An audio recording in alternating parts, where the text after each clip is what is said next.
sa Pilipinas. NBC Manila Broadcasting Company. DZRH, member, kapisanan ng mga broadcaster ng Pilipinas. Oktubre 6, 1953, unang sumahimpapawid dito sa DZRH. Naggamit na ng di mabilang na gawad karangalan. At ng Oktubre taong 2002, ipinagkaloob naman ng kapisanan ng mga broadcaster ng Pilipinas ang Lifetime Achievement Award kay Tia Deli.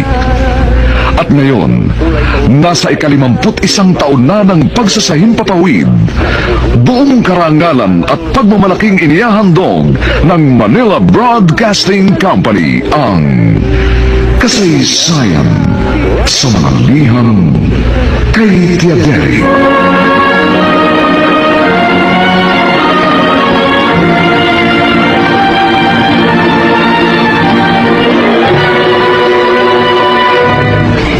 Itong inyong Tia Deli.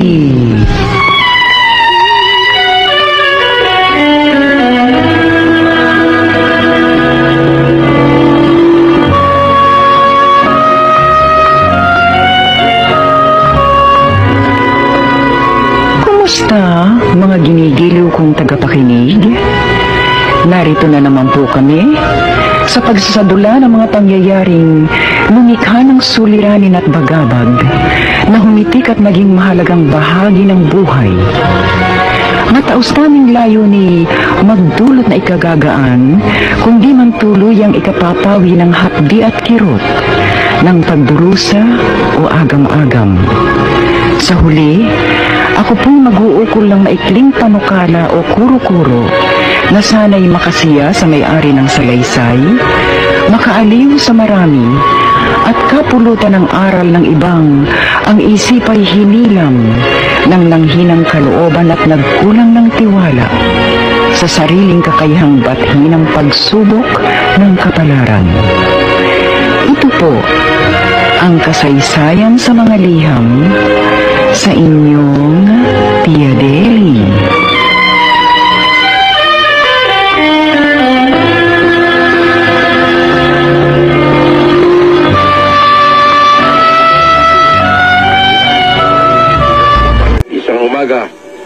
Isang tawag sa telepono ang natanggap ni Dario. Si Lemuel ang nasa linya.